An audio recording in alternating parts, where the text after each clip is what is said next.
दोस्तों, आज हम बात करने वाले हैं एक ऐसी किताब की जिसे पढ़कर या समझकर इंसान अपने ही दिमाग को पहली बार बाहर से देख पाता है। डेविड ईगलमैन की बेहद लोकप्रिय और मन को झकझोर देने वाली किताब the brain, the story of you. David Eagleman सिर्फ एक न्यूरो साइंटिस्ट नहीं है, वे एक स्टोरी टेलर भी हैं। वो दिमाग को मशीन की तरह नहीं समझाते, वो उसे इंसान की कहानी की तरह आपको दिखाते हैं। और इसीलिए ये किताब सिर्फ दिमाग कैसे काम करता है पर नहीं है, ये आप क्यों वही इंसान बने जो आज हैं, इस सवाल का जवाब देती है। कई लोग सोचते हैं कि हम दुनिया को देखते हैं फिर उस पर रिएक्ट करते हैं, लेकिन सच ये है कि हमारा दिमाग दुनिया को खुद अपने हिसाब से बना रहा होता है। हम सोचते हैं कि हम फैसले लेते हैं, लेकिन कई बार हमारा दिमाग पहले ही फैसला कर चुका होता है और बाद में हमें लगता है कि हमने चुना है। तो इस पूरे ऑडियो लेक्चर में हम ईगलमैन के दिमाग की दुनिया में धीरे धीरे उतरेंगे। अगर आप चैनल पर नए हैं तो इसे सब्सक्राइब करें। अगर यह लेक्चर आपको ज्ञान दे रहा हो, आपकी सोच को खोल रहा हो, तो इसे लाइक करें और शेयर भी करें। यह लेक्चर काफ़ी लंबा और गहरा होने वाला है, तो इसे सेव करना मत भूलिएगा ताकि आप इसे हिस्सों में आराम से अपने समय के साथ सुन सकें। डेविड ईगलमैन आज की दुनिया के सबसे लोकप्रिय न्यूरो साइंटिस्ट में गिने जाते हैं। वो सिर्फ लैब में प्रयोग नहीं करते, बल्कि आम लोगों को ये समझाते हैं कि दिमाग एक मिरेकल है, एक चमत्कार है, एक ऐसा रहस्य है जो अभी तक पूरी तरह खोला नहीं गया। उनकी लिखावट की सबसे बड़ी खासियत ये है कि आप महसूस करते हैं कि वो आपके साथ चल रहे हों, आपसे बात कर रहे हों। ये किताब ये नहीं पूछती कि दिमाग क्या है, ये पूछती है आप जो हैं वो कैसे बने, क्यों आप वैसा सोचते हैं जैसे सोचते हैं, क्यों आपको वही याद रहता है जो याद रहता है, क्यों आपका गुस्सा जल्दी आता है या बिल्कुल नहीं आता, क्यों आपका दिमाग कुछ चीज़ों से डरता है और कुछ से बेपरवाह रहता है, और सबसे बड़ा सवाल, क्या आप सच में वही हैं जो आप अपने बारे में सोचते हैं, या क्या आपका दिमाग आपको रोज़ नया इंसान बना रहा है।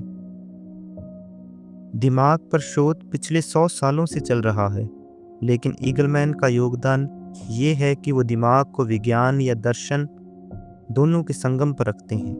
वो कहते हैं अगर आप दिमाग को समझ लेते हैं तो आप इंसान को समझ लेते हैं। यानी इस किताब के जरिए आप सिर्फ न्यूरो साइंस नहीं पढ़ रहे, आप जीवन पढ़ रहे हैं, आप खुद को पढ़ रहे हैं।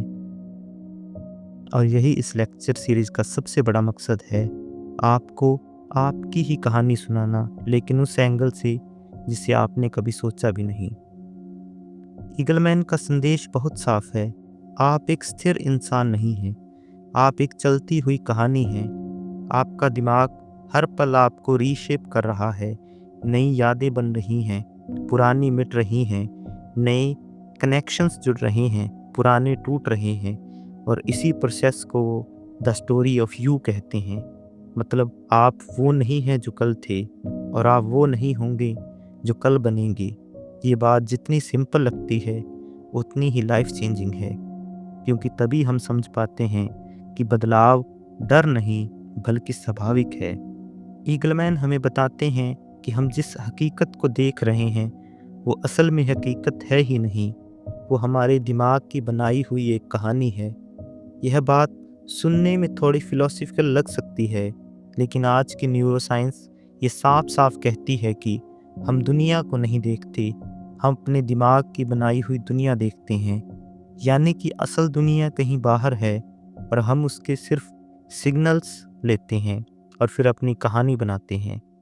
मान लीजिए आपके सामने एक पेड़ है, आप सोचेंगे मैं पेड़ देख रहा हूँ, लेकिन असल में क्या होता है, पेड़ से निकलने वाली रोशनी आपकी आंखों पर पड़ती है, आंख उस रोशनी को इलेक्ट्रिकल सिग्नल्स में बदलती है, फिर वो सिग्नल्स आपकी ऑप्टिक नर्व से होते हुए दिमाग तक पहुंचते हैं, और दिमाग उन सिग्नल्स को तोड़ता है, जोड़ता है, छांटता है और पूरा करता है और फिर एक पेड़ की तस्वीर बना देता है। मतलब आप पेड़ नहीं देखते, आप दिमाग का बनाया हुआ पेड़ देखते हैं। ईगलमैन कहते हैं कि हमारा दिमाग सिर्फ 10% ही डाटा बाहर से लेता है, बाकी 90% डाटा वो खुद फिल कर देता है। इसलिए दो लोग एक ही चीज़ देखकर अलग चीज़ महसूस करते हैं, क्योंकि वो चीज़ बाहर की नहीं, उनके दिमाग की बनाई हुई दुनिया है। हम सोचते हैं कि हमारी इंद्रियां बहुत तेज हैं, लेकिन सच में वो बहुत इनकम्प्लीट हैं। दिमाग गैप्स भर भर कर दुनिया स्मूथ चलाता है। जैसे आप ब्लिंक करते हैं, हर कुछ सेकंड में आपकी आंखें एक पल के लिए पूरी तरह अंधेरा कर देती हैं, लेकिन आपको पता भी नहीं चलता, क्योंकि आपका दिमाग वो खाली फ्रैक्शन अपने आप जोड़ देता है। मतलब दिमाग सच को छुपाता भी है और सच बनाता भी है। ईगलमैन एक एग्जाम्पल देते हैं। अगर दो लोग एक कमरे में बैठकर एक ही घटना देखें तो दोनों की यादें अलग होगी, दोनों की इंटरप्रिटेशन अलग होंगी, दोनों की इमोशंस अलग होंगे, क्योंकि आप दुनिया नहीं देखते, आप अपने ब्रेन्स का पास्ट देखते हैं और वही पास्ट हर चीज़ की मीनिंग तय करता है। अगर आपके बचपन में ऊंचाई से डर लगता था तो टॉल बिल्डिंग आपके लिए डर पैदा करेंगी, लेकिन किसी और के लिए वो जगह एडवेंचर होगी।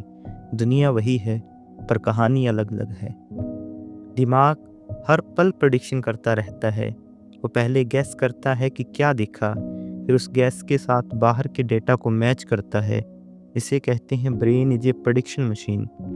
इसलिए जब आप अंधेरे में चल रहे हों और आपको लगे कि कोई पीछे है, या आपकी आंखें नहीं, आपका दिमाग प्रेडिक्ट कर रहा है। दिमाग हमेशा आगे बढ़कर काम करता है, हमेशा अंदाज़ा लगाता है और अगला मोमेंट कैसा होगा। यहाँ ईगलमैन एक सबसे इम्पॉर्टेंट बात कहते हैं, you don't see the world as it is, you see it as you are.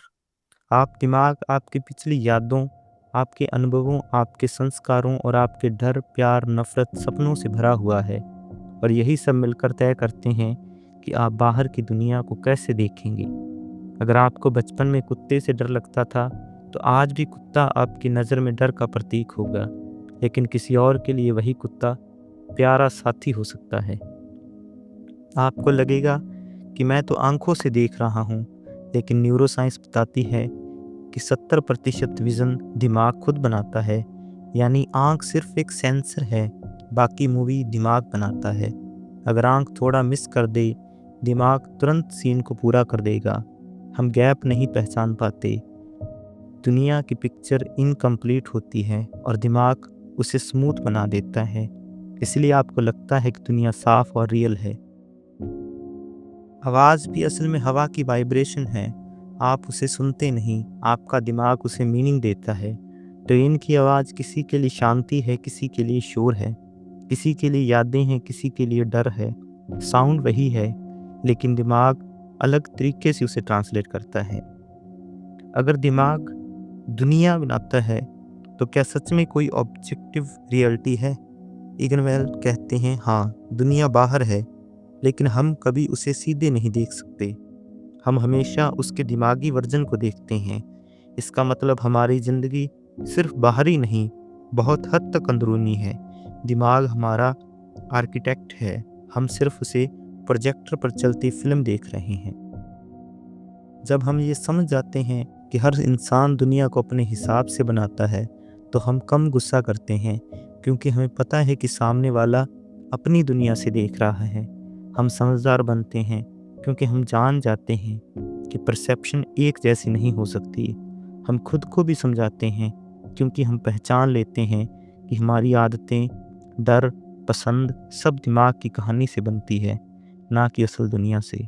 क्या कभी ऐसा हुआ है आप कभी किसी चीज़ को खरीदने गए हों और अचानक बिना सोचे समझे खरीद लाए हों, फिर बाद में अपने मन में रीज़न बनाने लगे हों, हाँ ये अच्छा था, चलो डिस्काउंट भी था, मुझे वैसे भी नया चाहिए था। असल में ये रीज़न बाद में बने, फैसला पहले से हो चुका था। दिमाग में ये प्रोसेस मिली सेकंड्स में होता है और हम समझ ही नहीं पाते कि हम बस रीजनिंग लिख रहे हैं, डिसीजन नहीं।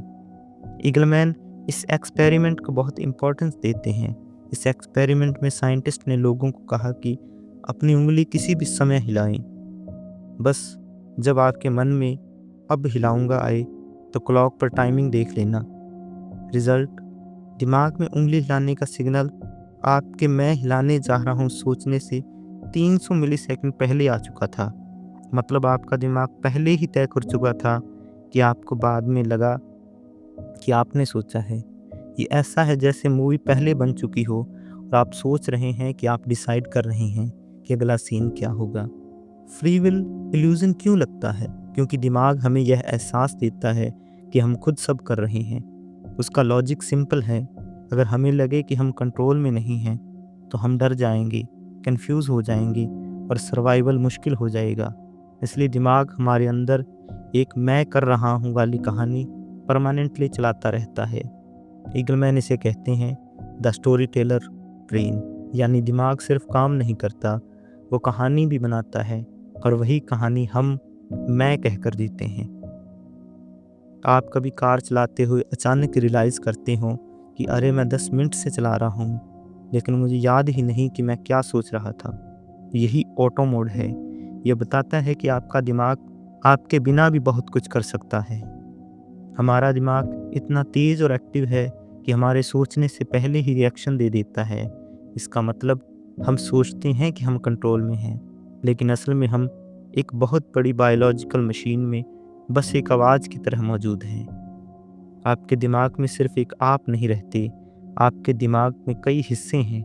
हर हिस्सा अलग चाहता है। एक हिस्सा डिसिप्लिन चाहता है, सुबह 5 बजे उठो। दूसरा कहता है सो जाओ यार कल देखेंगे। एक हिस्सा कहता है हेल्दी खाना खाओ, दूसरा कहता है नहीं पिज़्ज़ा खाओ। और ईगलमैन कहते हैं the brain is a parliament, A group of conflicting voices. आपका फाइनल डिसीजन असल में इन सब पार्ट्स के डिबेट का रिजल्ट होता है। मतलब आपका दिमाग अंदर से वोट कर रहा है और जिस पार्ट की आवाज़ ज़्यादा मजबूत होती वही जीत जाएगा और आप सोचते हैं कि आपने फैसला लिया। एक दिमाग का हिस्सा इम्पल्सिव होता है, दूसरा पेशेंट और प्लानर होता है। इसलिए हमें आदतें बदलनी मुश्किल लगती हैं क्योंकि दोनों पार्ट लड़ते हैं। ईगलमैन कहते हैं आप एक नहीं बल्कि कई आप हैं। हर पल एक नया आप सामने आता है। यही वजह है कि आप रात को सोचते हैं सुबह पढ़ूंगा, लेकिन सुबह उठकर मन नहीं करता, क्योंकि रात का आप और सुबह वाला आप ये अलग वर्जन है। ईगलमैन बहुत सिंपल तरीके से बताते हैं कि हमारे दिमाग का पूरा बिहेवियर रिवॉर्ड सिस्टम से चलता है।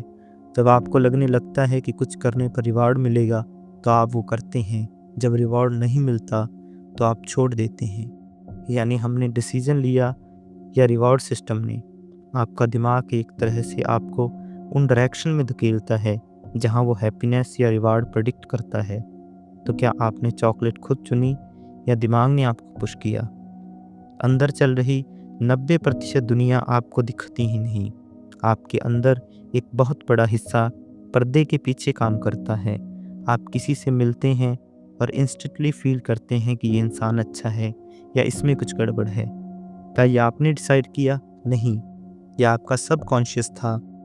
आपके डिसीजन वो नहीं जो आप सोचते हैं, आपके डिसीजन वो हैं जो आपका दिमाग सोचने से पहले कर चुका होता है। सबसे बड़ा फिलोसफिकल सवाल है, अगर दिमाग सब करता है तो इंसान जिम्मेदार कैसे? ईगलमैन जवाब देते हैं, दिमाग आपका भी है और आप भी दिमाग के हैं। मतलब हम मशीन नहीं हैं, लेकिन हम उतने फ्री भी नहीं हैं जितना हम मानते हैं। हम अपनी अवेयरनेस से अपने दिमाग के कई पैटर्न्स बदल सकते हैं, लेकिन उन्हें समझे बिना नहीं। सेल्फ अवेयरनेस हमारे फैसलों की नई शुरुआत है। अगर आप ये समझ लें कि आप 100% कंट्रोल में नहीं होते तो आप कई चीज़ें बदल पाएंगे। दूसरों को जज करना कम होगा, खुद को ब्लेम करना कम होगा, आदतें बदलना आसान होगा और सबसे ज़रूरी बात, आप खुद को बेहतर समझ पाएंगे, क्योंकि आप जानेंगे कि फैसले अचानक नहीं आते, उनके पीछे एक पूरी दुनिया काम कर रही है।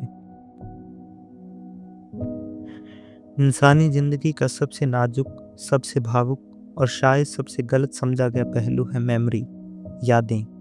हम सब ये मानते हैं कि जो हमें याद है वही असल सच है। हमारी यादें हमारी पहचान हैं। हम वही हैं जो हमने झेला है, देखा है, महसूस किया है। लेकिन ईगलमैन कहते हैं, यादें सच नहीं होती।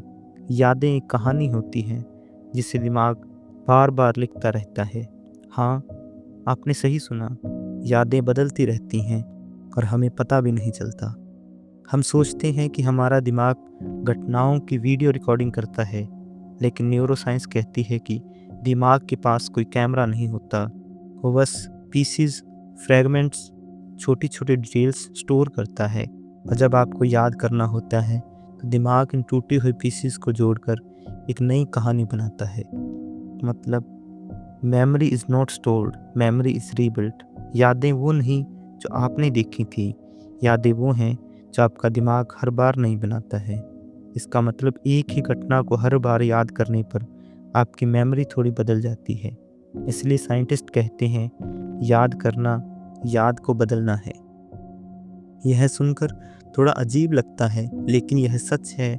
कई लोग कसम खाकर कहते हैं, मैंने अपनी आंखों से देखा था, लेकिन लेटर रिसर्च प्रूव करती है कि वो मेमोरी गलत थी। हमारी सबसे स्ट्रॉन्ग यादें वो नहीं होती जो सबसे एक्यूरेट हों, बल्कि वो होती हैं जिनके साथ सबसे ज़्यादा इमोशंस जुड़े हों। इमोशन मेमोरी को गहरा कर देता है, लेकिन इसका मतलब ये नहीं कि मेमोरी सही हो जाती है। कभी आपने नोटिस किया हो, एक पुरानी बात को लेकर किसी दोस्त से बात करो तो वो कहेगा, नहीं ऐसा नहीं हुआ था, वो ऐसे हुआ था। दोनों को यकीन होता है कि उनकी याद सही है, क्योंकि दोनों यादें उनके दिमाग के हिसाब से बनी हैं, ना कि रियलिटी के हिसाब से। कुछ यादें जिंदगी भर नहीं भूलती, क्योंकि स्ट्रॉन्ग इमोशंस दिमाग को कमांड देते हैं, यह याद रखो, ये ज़रूरी है। जैसे पहली बार साइकिल चलाना, पहला हार्ट ब्रेक, कोई हादसा, कोई बड़ी खुशी, किसी प्रिय व्यक्ति का जाना। इन घटनाओं में दिमाग डोपामिन और एड्रेनलिन छोड़ता है, जो मेमोरी को हाई प्रायोरिटी बना देते हैं। लेकिन इसका मतलब ये नहीं कि वो याद बिल्कुल सटीक है, वो बस ज़्यादा गहरी है। हमारी मेमोरी कोई फोल्डर में सेव नहीं होती, ये न्यूरॉन्स के कनेक्शंस में होती है। जब आप कुछ नया सीखते हैं तो यह कनेक्शंस मजबूत होते हैं। जब कोई मेमोरी यूज़ नहीं होती तो कनेक्शंस कमज़ोर होते जाते हैं। जैसे रास्ता, जैसे लोग बहुत चलें वो साफ रहता है, जैसे कोई ना चले तो घास से भर जाता है। यही कारण है कि कुछ बातें बिना कोशिश के याद रहती हैं और कुछ बातें पढ़कर भी याद नहीं रहती। दिमाग प्रायोरिटी के आधार पर सिर्फ वही चीज़ें मजबूत करता है जो बार बार महसूस हुई हों या ज़रूरी लगें। ट्रॉमा वो घटनाएं होती हैं जिनमें दिमाग को लगता है जीवन खतरे में है। उस वक्त इमोशन इतना स्ट्रांग होता है कि दिमाग मेमोरी को इमरजेंसी मोड में सेव करता है। लेकिन इससे एक प्रॉब्लम होती है, वो मेमोरी को बहुत विविड लगती है, लेकिन एक्यूरेसी कम होती है। ट्रॉमा मेमोरी शार्प लगती है, लेकिन उनमें डिस्टॉर्शन ज़्यादा होता है। सबसे दिलचस्प बात यह है कि यादें इमेजिनेशन से अलग नहीं हैं। दोनों में दिमाग को लगभग वही एरिया एक्टिव करना पड़ता है। जब आप याद करते हैं, आप इमेजिनेशन भी करते हैं। जब आप इमेजिन करते हैं, आप यादों को भी बदलते हैं। इसलिए कई लोग अपनी यादों में ऐसी बातें देख लेते हैं जो कभी हुई ही नहीं थी।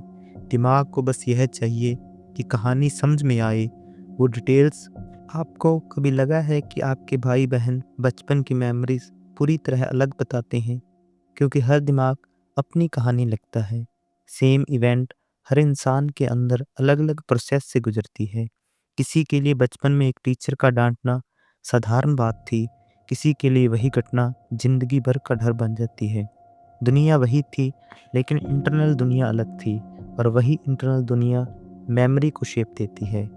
ईगलमैन कहते हैं, आपकी आइडेंटिटी आपकी यादों से बनती है, लेकिन आपकी यादें स्थिर नहीं होती। मतलब आपकी मैं नाम की कहानी हर साल बदलती रहती है, क्योंकि आपकी यादें बदलती रहती हैं। जब आप अपने अतीत को नए तरीके से समझते हैं, आपका आज भी बदल जाता है। इसलिए लोग थेरेपी में जाकर अपनी पुरानी यादों को नए मीनिंग देते हैं, और इससे उनकी ज़िंदगी भी बदल जाती है। मेमोरी सिर्फ याद रखना नहीं, मेमोरी मतलब अतीत को एक नया मीनिंग देना, और मीनिंग समय के साथ बदलती रहती है। जब आपको पता हो कि यादें सटीक नहीं, तो आप दूसरों से झगड़ा कम करेंगे, क्योंकि दोनों की मेमोरीज वैलिड हैं लेकिन एक्यूरेट नहीं। खुद को कम दोष देंगे, क्योंकि आपकी पेनफुल यादें अक्सर हाफ ट्रूथ होती हैं। खुश रह सकेंगे, क्योंकि आप यादों को नए मीनिंग देकर अपना आज सुधार सकते हैं। माफ़ करना आसान होगा, क्योंकि यादें पत्थर पर नहीं, रेत पर लिखी जाती हैं। अब हम इंसानी दिमाग की असल ताकत को सामने लाते हैं। हम रोज़ दुनिया देखते हैं, लोगों से मिलते हैं, घटनाएं होती हैं, लेकिन इस सबको मीनिंग कौन देता है? क्यों एक बात आपको चोट पहुंचा देती है और वही बात किसी और को मजाक लगती है? क्यों एक चीज़ आपको डराती है और किसी और को बिल्कुल नहीं? क्यों आपको कोई इंसान पहली नज़र में पसंद आ जाता है और कोई भी अच्छा नहीं लगता? क्या आप ये मीनिंग खुद देते हैं, या दिमाग पहले से तय कर चुका होता है कि आपको किस चीज़ का क्या मतलब समझना है? लीगलमैन कहते हैं, दिमाग मीनिंग बनाने की मशीन है, दुनिया में मीनिंग नहीं है। मीनिंग दिमाग के अंदर पैदा होता है, यानी दुनिया न्यूट्रल है और दिमाग उसे रंग देता है, डर का, प्यार का, इच्छा का, घृणा का या उम्मीद का। दिमाग जानकारी रिसीव नहीं करता, वो जानकारी को इंटरप्रेट करता है। इंटरप्रिटेशन से ही मीनिंग बनता है। जैसे आप किसी को मुस्कुराते हुए देखें, आप सोचेंगे वो खुश है, लेकिन क्या पता वो मजबूरी में मुस्कुरा रहा हो, या दबाव में, या आदत से। आपको क्या मीनिंग देना है, यह आपका दिमाग तय करता है, आपके पास्ट एक्सपीरियंस के आधार पर। इसलिए कहते हैं, दो लोग एक ही सेंटेंस सुनकर पूरी तरह अलग मीनिंग निकाल सकते हैं, क्योंकि मीनिंग बाहरी नहीं, अंदर बनता है। डर किसी घटना से नहीं आता, डर उस मीनिंग से आता है जो उस घटना को आपके दिमाग ने दिया है। उदाहरण के लिए, आपके बचपन में एक कुत्ते ने अचानक जोर से भौंक दिया। उस पल आपका दिमाग कहता है डेंजर, कुत्ता यानी खतरा। अब चाहे आगे कभी कुत्ता आपको नुकसान न पहुंचाए, लेकिन आपका दिमाग मीनिंग बना चुका है, कुत्ता ही डर है। दूसरी ओर किसी दूसरे बच्चे ने कुत्तों के साथ खेला हो, तो उसके दिमाग ने मीनिंग बनाया, कुत्ते का मतलब है प्यार, कुत्ता ही प्यारा है। घटना वही है, दुनिया वही है, लेकिन डर और प्यार दिमाग के मीनिंग क्रिएशन की वजह से पैदा होते हैं। हम सोचते हैं कि प्यार दिल से होता है, लेकिन ईगलमैन कहते हैं, प्यार दिमाग की सबसे जटिल कहानी है। आप किसी को क्यों पसंद करते हैं? क्यों वो आपको राइट पर्सन लगता है? क्यों उनके करीब होने पर दिमाग अच्छा महसूस करता है? क्योंकि दिमाग उनके बिहेवियर को मीनिंग देता है। उनकी आवाज़ सूदिंग लगती है, मीनिंग सुरक्षित। उनका ध्यान अच्छा लगता है, तो मीनिंग मूल्य। उनके साथ होना पुरानी खुशियों से जोड़ता है, मीनिंग यानी कंफर्ट। उनका स्पर्श डोपामिन बढ़ाता है, मीनिंग यानी खुशी। यानी प्यार कोई जादू नहीं है, ये मीनिंग का एक्सप्लोशन है। और जब समय के साथ मीनिंग बदल जाता है, तो प्यार भी बदल जाता है। आदतें मीनिंग का ऑटोमेटेड रूप हैं। जैसे एक रास्ते पर रोज चलने से वो रास्ता साफ हो जाता है, वैसे ही दिमाग रोज की एक्शंस को मीनिंगलेस रूटीन बना देता है। आप ब्रश क्यों करते हैं? मीनिंग नहीं, आदत। दिमाग कहता है इस पर सोचने की जरूरत नहीं, और बस ऑटोमेटिक एक्शन चालू हो जाता है। आदतें दिमाग की एनर्जी बचाने का तरीका है, और यही वजह है कि आदतें बदलना इतना मुश्किल होता है, क्योंकि दिमाग उन पर मीनिंग नहीं देता, वो उन्हें रूटीन मानता है। मीनिंग बनाते हुए दिमाग शॉर्टकट भी लेता है, जिन्हें हम बायसेस कहते हैं। जैसे पहले से बनी राय के आधार पर किसी को जज कर लेना, या स्टीरियोटाइप के आधार पर मीनिंग निकाल लेना। यह दिमाग की गलती नहीं, यह उसकी सर्वाइवल स्ट्रेटेजी है। ईगलमैन कहते हैं, बायस वो जगह है जहाँ मीनिंग अधूरा होता है। मतलब दिमाग मीनिंग जल्दी बनाता है, लेकिन कई बार गलत बनाता है। आपकी पर्सनैलिटी मीनिंग क्रिएशन के पैटर्न से बनती है। अगर आप दुनिया को डेंजर की नज़र से इंटरप्रेट करते हैं, तो आप एंग्शियस होंगे। अगर आप मीनिंग को क्यूरियोसिटी से इंटरप्रेट करते हैं, तो आप एडवेंचरस होंगे। अगर आप हर बात में नेगेटिविटी ढूंढते हैं, तो आपका दिमाग नेगेटिविटी को डिफ़ॉल्ट मीनिंग बना देगा। पर्सनैलिटी कोई फिक्स्ड चीज़ नहीं, ये मीनिंग बनाने के स्टाइल का एक सेट है। मीनिंग बदलेंगे तो पर्सनैलिटी भी बदलेगी। दो लोग एक ही प्रॉब्लम में फंसे, एक रोने लगे, दूसरा सीखना शुरू कर दे। क्यों? सिचुएशन सेम है लेकिन मीनिंग अलग अलग है। हैप्पीनेस खुशी नहीं, एक मीनिंग मेकिंग पैटर्न है। कुछ लोग ऑटोमेटिकली हर घटना में अच्छा मीनिंग ढूंढ लेते हैं, कुछ ऑटोमेटिकली बुरा मीनिंग जोड़ते हैं, और दिमाग आदत बना लेता है कि आपको किस तरह मीनिंग बनाना है। दुनिया में मीनिंग नहीं है, मीनिंग आप बनाते हैं, और इसी मीनिंग से आपकी ज़िंदगी की कहानी बनती है। यानी आपकी दुनिया आपके मीनिंग से बनती है। डर मीनिंग है, प्यार मीनिंग है, आदत मीनिंग है, आइडेंटिटी मीनिंग है, और ये बहुत बड़ी शक्ति है, क्योंकि इसका मतलब है आप अपनी दुनिया बदल सकते हैं, आप मीनिंग बदल सकते हैं, आप ज़िंदगी बदल सकते हैं। जब आप जान जाते हैं कि मीनिंग दिमाग बनाता है तो आप कंट्रोल वापस पा लेते हैं। कोई बात बुरी लगे, पूछो मैंने इसे ऐसा मीनिंग क्यों दिया। कोई डर परेशान कर रहा है तो मीनिंग बदलो, डर बदल जाएगा। रिश्ते टूट रहे हैं तो मीनिंग को समझो। आदतें नहीं बदल रही तो दिमाग नया मीनिंग चाहता है। मीनिंग बदलना खुद को बदलना है। हम रोज कहते हैं मैं ऐसा क्यों हूँ, मेरा स्वभाव ऐसा है, मैं पहले ऐसा था अब वैसा हूँ। लेकिन न्यूरोसाइंस कहती है सेल्फ कोई चीज़ नहीं, सेल्फ एक प्रोसेस है। आप एक किताब नहीं हैं, आप वो कहानी हैं जो हर पल लिखी जा रही है, आपके अनुभवों से, आपकी यादों से, आपके डर और सपनों से, और दिमाग के लगातार बदलते कनेक्शन से। मतलब आप हर दिन थोड़ा थोड़ा बदलते रहते हैं। आप एक बहती हुई नदी हैं, स्थिर पत्थर नहीं। आपकी आइडेंटिटी कई परतों से मिलकर बनी होती है। दिमाग उन्हें एकल सेल्फ की तरह दिखाता है, लेकिन असल में ये सब अलग अलग चीज़ों का मिक्स है। ईगलमैन के अनुसार सेल्फ 5 चीज़ों से बनता है। पहला है मेमोरी, आपने क्या झेला, क्या सीखा। दूसरा है मीनिंग, आपने उन अनुभवों को क्या महत्व दिया। तीसरा है हैबिट, दिमाग किस दिशा में कंडीशनड है। चौथा है biology, hormones, genetic, brain wiring, और पांचवा है सोसाइटी, लोग, संस्कार और वातावरण। इन सब का मिलना ही आप हैं। अगर इन पांचों में से कोई एक चीज़ बदले तो आप भी बदल जाते हैं। इसलिए लोग कहते हैं मैं पहले जैसा नहीं रहा, क्योंकि सच में वो पहले जैसे नहीं होते। कई लोग सोचते हैं कि दिमाग का कोई एक हिस्सा होगा जहाँ सेल्फ बैठा होता है, जैसे एक छोटा सा कंट्रोल रूम जहाँ एक मैं सब चला रहा है, लेकिन ऐसा नहीं है। ईगलमैन कहते हैं सेल्फ दिमाग के किसी एक हिस्से में नहीं रहता, सेल्फ दिमाग के हर हिस्से में फैला होता है। आपका फियर भी सेल्फ है, आपकी खुशी भी सेल्फ है, आपका लॉजिक भी सेल्फ है, आपकी आदतें भी सेल्फ हैं, आपकी यादें भी सेल्फ हैं। सेल्फ एक ऑर्केस्ट्रा है जहाँ हर इंस्ट्रूमेंट अपना सुर बजाता है, जहाँ हर इंस्ट्रूमेंट अपना सुर बजाता है और मिलकर आपकी पर्सनैलिटी बनती है। आपने ध्यान दिया होगा, आप कभी काम होते हैं, कभी इम्पल्सिव, कभी इमोशनल, कभी हाइपर लॉजिकल, कभी स्पिरिचुअल, कभी चाइल्डिश, कभी वाइज। ये सब अलग अलग आप हैं। ईगलमैन कहते हैं your brain is not one self, it is a team of selves. कैसा अमेजिंग थॉट है। आपके अंदर कई आवाज़ें रहती हैं, कई इच्छाएं रहती हैं, कई वर्जन्स रहते हैं, और हर दिन उनमें से कोई ना कोई वर्जन थोड़ा सा ज़्यादा ताकतवर होकर आपकी स्टीयरिंग संभाल लेता है।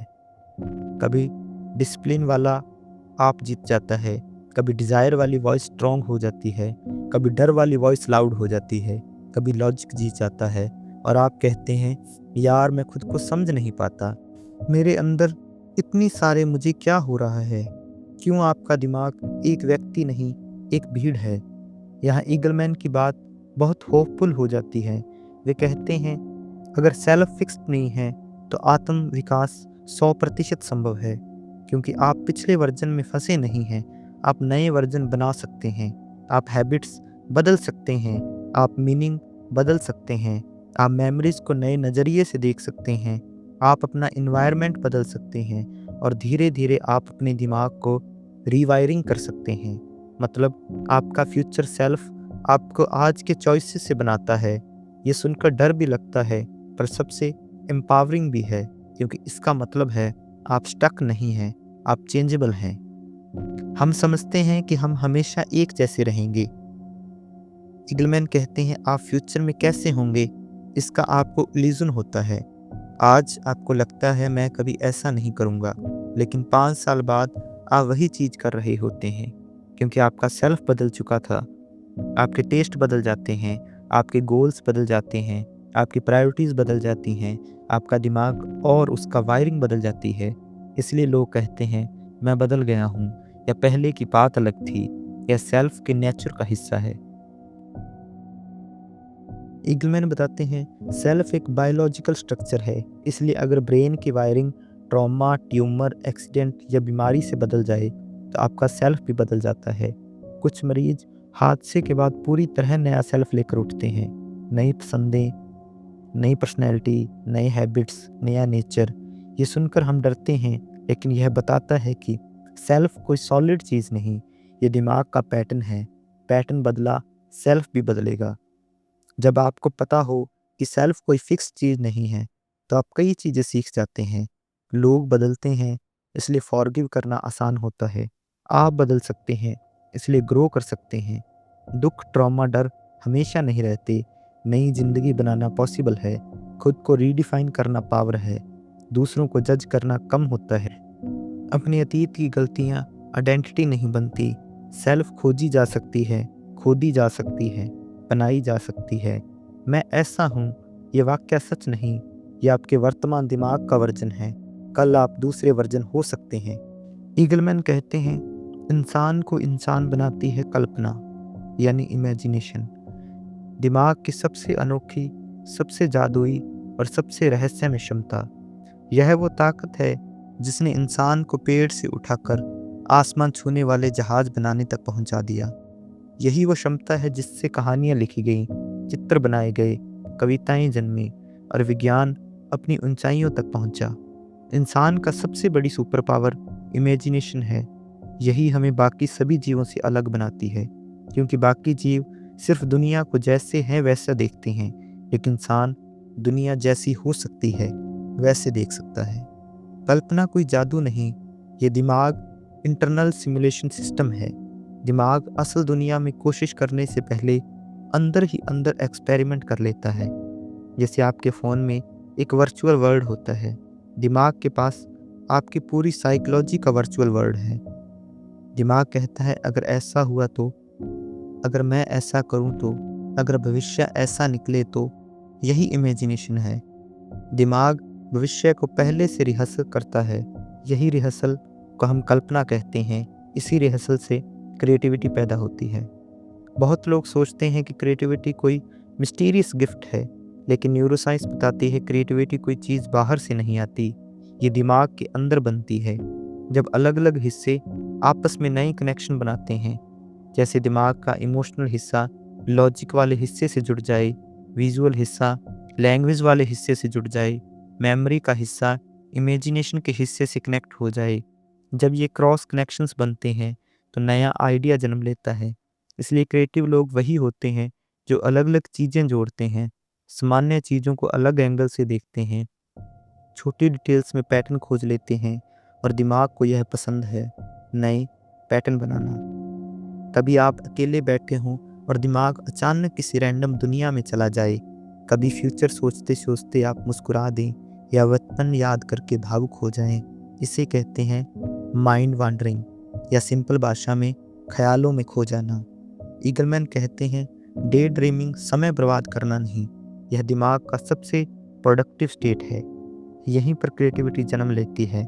इस दौरान दिमाग पुराने एक्सपीरियंस को नए आइडिया से जोड़ता है, नए सॉल्यूशन बनाता है, इमोशंस को प्रोसेस करता है, इमेजिनेशन को खोलता है।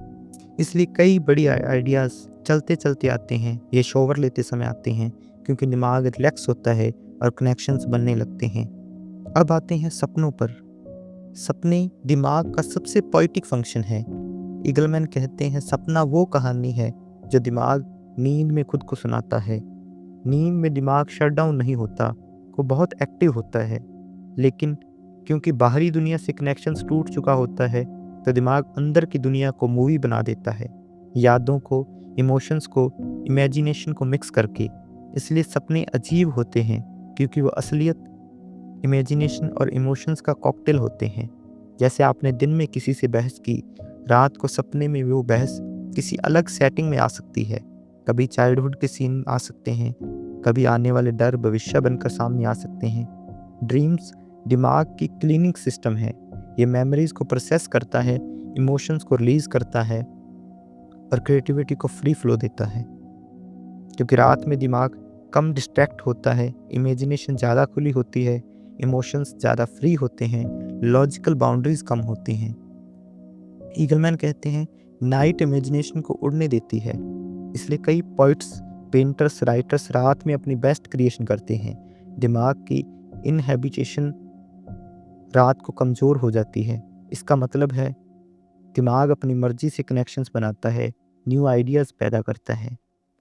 क्रिएटिविटी जेनेटिक्स से नहीं आती, ये रोज़ प्रैक्टिस से बनती है। ज़्यादा ऑब्जर्व करके, ज़्यादा फेल होकर, ज़्यादा एक्सपेरिमेंट करके, ज़्यादा पढ़कर, नए लोगों से मिलकर, नए एनवायरनमेंट से गुजरकर आप जितनी दुनिया ऑब्जर्व करोगे, दिमाग के पास उतना ज़्यादा रॉ मटेरियल होता है जिससे वो नए आइडिया बना सके। क्रिएटिविटी कॉम्बिनेशन बनाने की क्षमता है। जितनी ज़्यादा चीज़ें दिमाग के पास होंगी उतनी ज़्यादा कॉम्बिनेशन बनेंगे।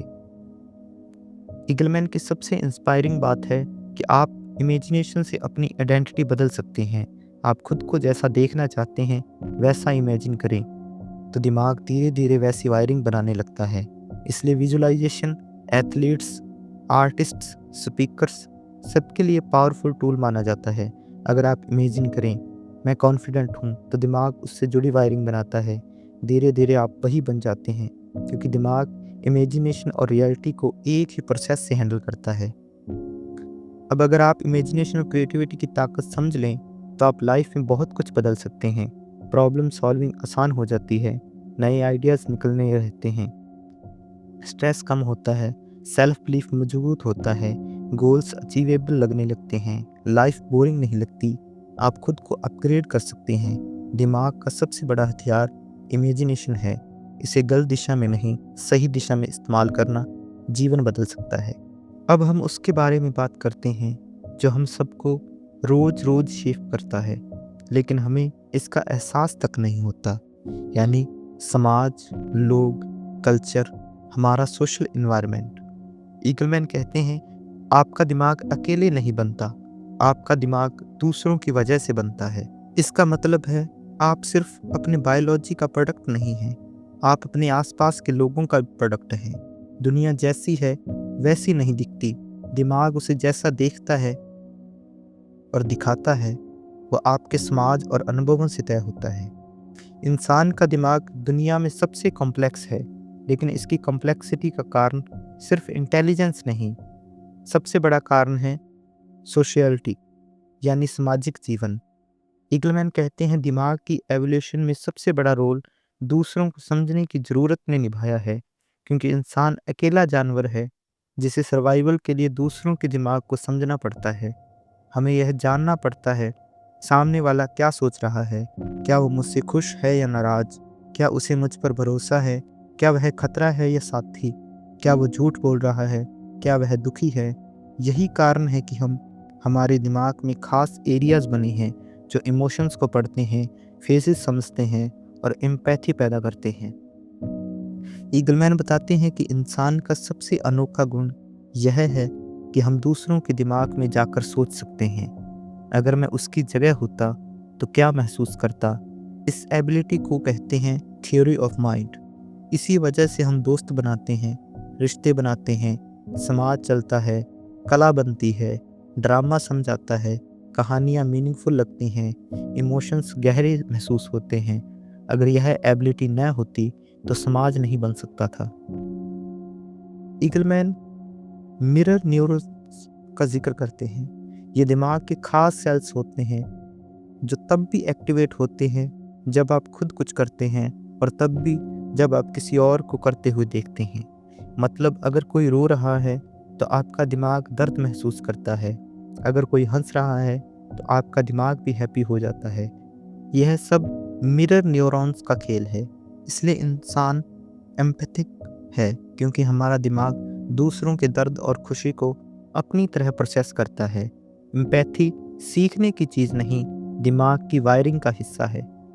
आपकी पसंदें आपकी नहीं होती, यह बात सुनकर शॉकिंग लगती है, लेकिन सच है। आपके taste, manners, choices, values, beliefs, reactions, dressing sense, morality, बोलने का तरीका, सोचने का तरीका, सब इस बात पर डिपेंड करते हैं कि आप किस तरह के कल्चर में पले बड़े हैं।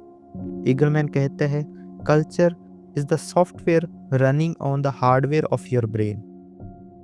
मतलब आपका ब्रेन हार्डवेयर है और कल्चर उस पर चलने वाला प्रोग्राम। अगर कल्चर बदल जाए तो आप भी बदल जाते हैं। इसलिए दुनिया के अलग हिस्सों के लोग अलग अलग सोचते हैं, अलग वैल्यूज़ रखते हैं। दिमाग फ्लेक्सिबल है और इन्वायरमेंट के हिसाब से मीनिंग बनाता है। ईगलमैन बताते हैं कि परिवार वो पहली जगह है जहाँ हमारा दिमाग सोशल रूल सिखाता है। आपका दिमाग सिखाता है प्यार कैसे दिया जाता है, गुस्सा कैसे हैंडल होता है, दुख में क्या रिएक्शन आता है, माफ़ी कैसे दी जाती है, डर कैसे हैंडल होता है, दुनिया सेफ है या अनसेफ। यही नियम बाद में आपकी पर्सनैलिटी की जड़ बनते हैं। अगर फैमिली सपोर्टिव हो तो दिमाग दुनिया को सेफ प्लेस समझता है। अगर इन्वायरमेंट क्योटिक हो तो दिमाग सर्वाइवल मोड में रहता है। इसलिए कहते हैं चाइल्डहुड किसी की ज़िंदगी बदल देता है, दिमाग वही बनता है जो उसे बचपन में पैटर्न मिलता है। लोग अक्सर कहते हैं अच्छा इंसान बनो, गलत काम मत करो, लेकिन ईगलमैन कहते हैं मोरालिटी दिमाग में इवॉल्व होती है, क्योंकि समाज को चलने के लिए रूल्स चाहिए थे। अगर लोग एक दूसरे को धोखा देते हैं, चुराते हैं, मारते हैं, तो समाज सर्वाइव नहीं करता। इसलिए दिमाग ने मोरल इमोशंस क्रिएट किए, गिल्ट, खुद में बेचैनी, शेम, दूसरों के सामने शर्म, एम्पैथी, दूसरों का दर्द, फेयरनेस, न्याय का भाव। अगर ये इमोशंस न हो तो सोसाइटी टूट जाएगी। इसलिए साइकोपैथ्स जिनके दिमाग में ये इमोशंस कमज़ोर होते हैं, सोशल नॉर्म्स नहीं समझ पाते। आपके नाम से लेकर आपके धर्म तक, आपकी लैंग्वेज से लेकर आपके एथिक्स तक, आपके मूल्य से लेकर आपके ड्रीम्स तक, सब समाज ने डाले हैं, आपने ही नहीं चुने। यह सुनकर ईगो को चोट लग सकती है, लेकिन यही न्यूरोसाइंस की सच्चाई है। आपका दिमाग आपके आसपास की दुनिया को सोख करता है और उसी से मीनिंग बनाता है। इसलिए आप अकेले इंसान नहीं हैं, आप अपने आसपास की दुनिया का हिस्सा हैं। हम सोचते हैं कि हम इंडिपेंडेंट सोचते हैं, लेकिन अगर आप क्राउड में हो तो दिमाग का बिहेवियर बदल जाता है। आपके दिमाग को सर्वाइवल चाहिए और भीड़ उसे यह इल्यूजन देती है कि मैं सेफ हूँ, मैं बिलोंग करता हूँ। इसलिए भीड़ में एग्रेशन बढ़ जाता है, भीड़ में मोरालिटी कम हो जाती है, भीड़ में फियर कम हो जाता है, भीड़ डिसीजन जल्दी लेती है, भीड़ दिमाग को टेम्परेरी नया सेल्फ दे देती है। अगर आप सोशल ब्रेन्स को समझें तो आप लाइफ में बहुत बड़ी क्लैरिटी पा सकते हैं। लोगों को कम जज करेंगे, कॉन्फ्लिक्ट्स कम होंगे, एम्पैथी बढ़ेगी, कम्युनिकेशन बेहतर होगा, खुद को भी समझ पाएंगे, दूसरों की मिस्टेक्स समझ पाएंगे, बिहेवियर बदलना आसान होगा, रिलेशनशिप्स हील होंगे, क्योंकि हम जान जाएंगे हर इंसान अपने दिमाग का प्रोडक्ट है और उसका दिमाग उसकी सोसाइटी का प्रोडक्ट है। अब बात करते हैं भविष्य के दिमाग के बारे में। ईगलमैन इस हिस्से में सिर्फ विज्ञान की बात नहीं करते, बल्कि वो एक ऐसी दुनिया दिखाते हैं जहाँ इंसान और तकनीक का मेल हमारी पूरी आइडेंटिटी बदल सकता है। यह हिस्सा सिर्फ साइंस फिक्शन नहीं है, ये वो चीज़ें हैं जो आज भी हो रही हैं और आने वाले 20 से 30 सालों में आपकी, मेरी, हम सब की दुनिया बदल देंगी। ईगलमैन कहते हैं इंसानी दिमाग बहुत अद्भुत है, लेकिन इसमें कुछ लिमिटेशंस हैं। मेमोरी सीमित है, प्रोसेसिंग स्पीड सीमित है, अटेंशन सीमित है, सेंसेस सीमित हैं, लेकिन एआई, आर्टिफिशियल इंटेलिजेंस इन सीमाओं से मुक्त है। एआई रात दिन काम कर सकती है, हजारों चीज़ें एक साथ प्रोसेस कर सकती है और किसी भी इंसान से तेज सीख सकती है। अब सवाल यह है, जब मशीनें इंसान से ज़्यादा बुद्धिमान हो जाएंगी तो इंसान का फ्यूचर कैसा होगा? ईगलमैन का जवाब बहुत दिलचस्प है। फ्यूचर इंसान और मशीन के बीच कंपटीशन नहीं होगा, फ्यूचर इंसान और इन्हेंस्ड इंसान के बीच होगा। मतलब जो इंसान टेक्नोलॉजी को अपने दिमाग से जोड़ लेगा वो आगे निकल जाएगा। आज ये बात फिल्म जैसी लगती है, लेकिन न्यूरोसाइंस इसे बहुत सीरियसली ले रहा है। कुछ एग्जाम्पल्स ऑलरेडी एग्जिस्ट करते हैं, जैसे न्यूरल इम्प्लांट्स। आज पार्किंसन बीमारी के कई मरीज ब्रेन इम्प्लांट से कंट्रोल रीगेन कर रहे हैं।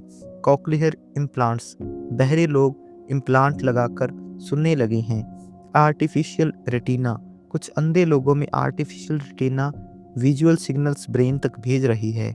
ईगलमैन कहते हैं ये सिर्फ शुरुआत है। अगर इम्प्लांट्स दिमाग को एनहेंस करेंगे, मतलब भविष्य में दिमाग नए सेंसेस पा सकता है, जैसे इंफ्रारेड देखना या अल्ट्रासाउंड सुनना या मैग्नेटिक डायरेक्शंस को महसूस करना। कुछ जानवरों के पास ये सेंसेस हैं, इंसान के पास नहीं, लेकिन इम्प्लांट से इंसान भी पा सकता है। सोचिए, अगर आपको किसी जगह का रास्ता इम्प्लांट से दिमाग में सीधे दिखाई दे तो आपको मैप की ज़रूरत ही न पड़े। आज दुनिया के कई साइंटिस्ट ब्रेन कंप्यूटर इंटरफेस पर काम कर रहे हैं। मकसद एक है, दिमाग अपनी सोच डायरेक्टली मशीन को भेज सके। अगर ये हो गया तो इंसान को टाइप करने की ज़रूरत नहीं, बोलने की ज़रूरत नहीं, हाथ हिलाने की ज़रूरत नहीं, सिर्फ सोचना होगा और मशीन एग्जीक्यूट कर देगी। इमेजिन करो, आपने सोचा इंटरनेट खोलो और खुल गया। आपने सोचा फाइल भेजो और भेज दी। इसे कहते हैं thinking as the new typing. यह सब दूर की बात नहीं।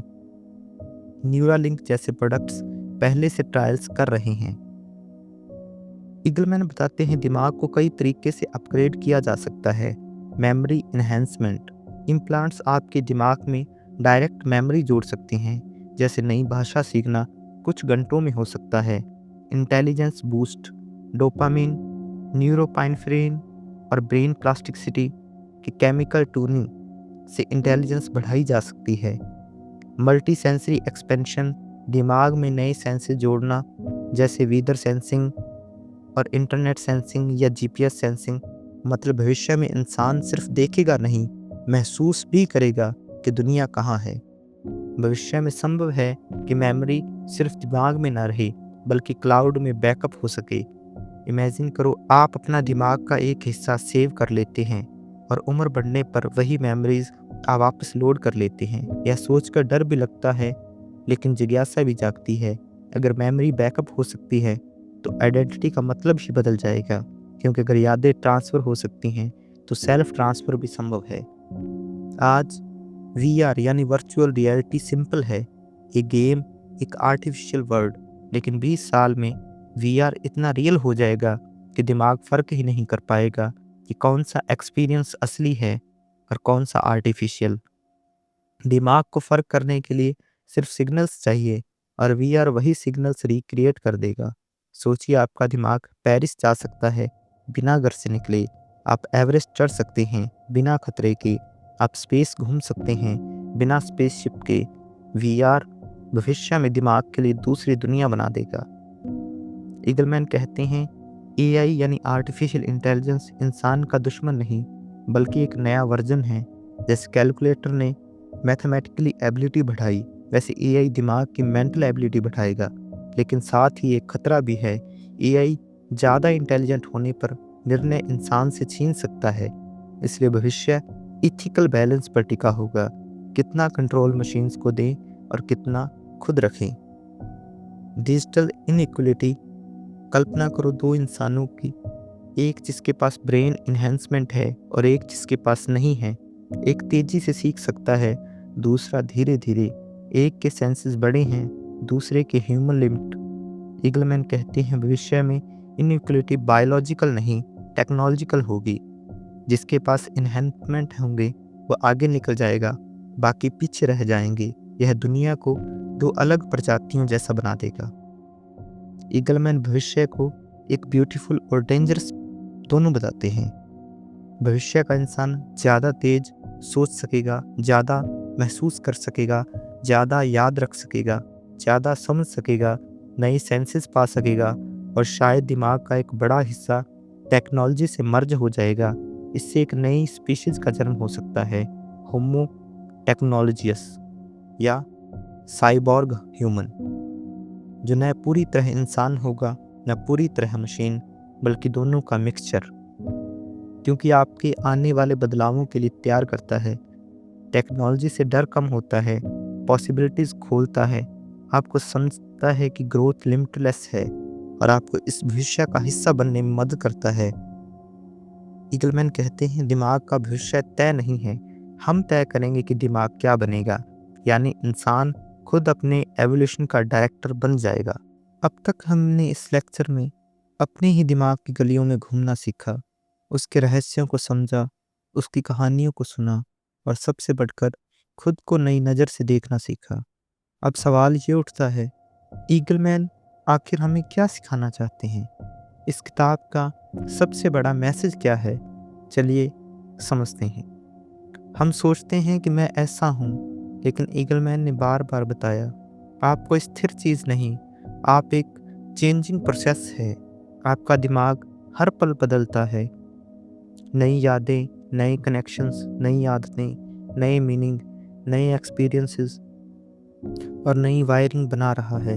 मतलब आप आज के आप हैं, कल के आप नहीं, और कल का आप आपसे ज़रूर अलग होगा। यह समझना आपको गिल्ट से मुक्त करता है और ग्रोथ के लिए भी खोल देता है। यह किताब की सबसे माइंड ब्लोइंग बात थी कि दुनिया जैसी है वैसी नहीं दिखती, दिमाग उसे जैसा समझ पाता है वैसा दिखाता है। मतलब आपकी रियलिटी आपके दिमाग की बनाई हुई है और आपकी रियलिटी किसी और की रियलिटी से पूरी तरह अलग हो सकती है। इससे क्या सीख मिलती है कि दूसरे लोगों को समझने की शक्ति, कम जजमेंट, ज़्यादा कंपैशन और दुनिया को कई नज़रियों से देखने की शक्ति। दिमाग की दुनिया सब्जेक्टिव है, कोई भी एक ट्रुथ सब पर लागू नहीं होता।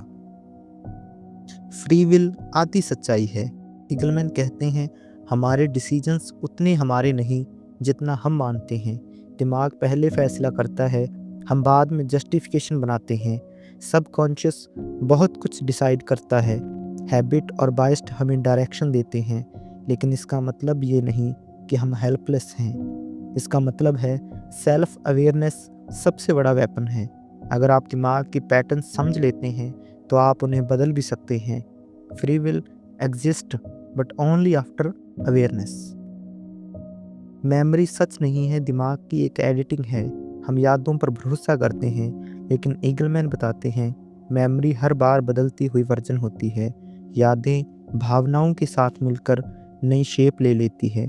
इसका मतलब है अतीत उतना कठोर नहीं जितना लगता है।